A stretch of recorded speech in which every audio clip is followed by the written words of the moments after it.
So you want to be holding in this week's Torah portion? Of course you do. Here are your Shpark Notes. Parashat Emor. Our parasha begins with Hashem talking to Moshe and passing on a message to the Kohanim, and it is an intense message. Bekitzur, in short, the thesis is chill with the dead body stuff. I know the other cultures around you go hard with the mourning practices, okay? I get it.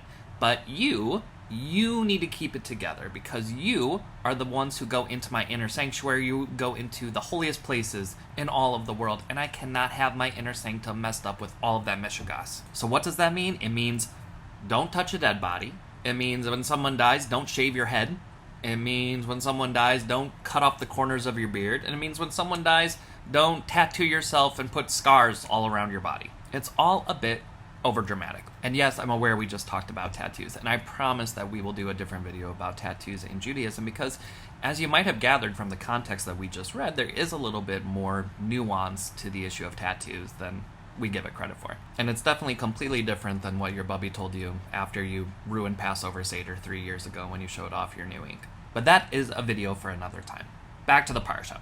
So Hashem then goes and continues to tell the Kohanim that they are expected to live under some very, very strict rules and regulations. First of all, when it comes to a partner, no marrying prostitutes, no marrying divorcees. In fact, you have to marry a virgin. And the reason for this is misogyny, Stam. But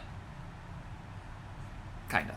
Now, there's actually a huge emphasis placed on purity. Not moral purity, but physical purity that's expected of the Kohanim.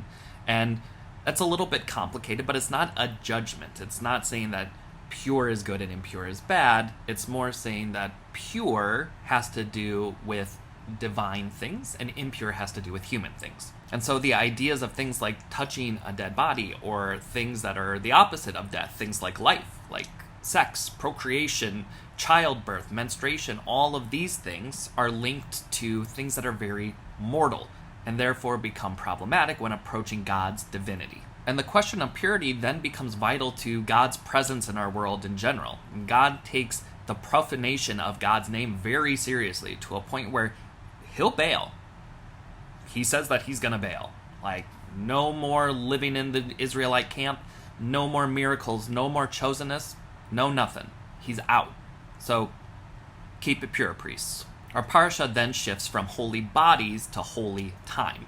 God lays out the Jewish calendar, focusing on the different holidays, the great majority of which are revolving around the agricultural cycle and also take place on full moons. We'll talk about that in a different video. Finally, Hashem says, all of these things might be holy, but the holiest thing of all is my name. I am not playing. Do not mess with me. Take my name seriously. I am called Hashem for a reason.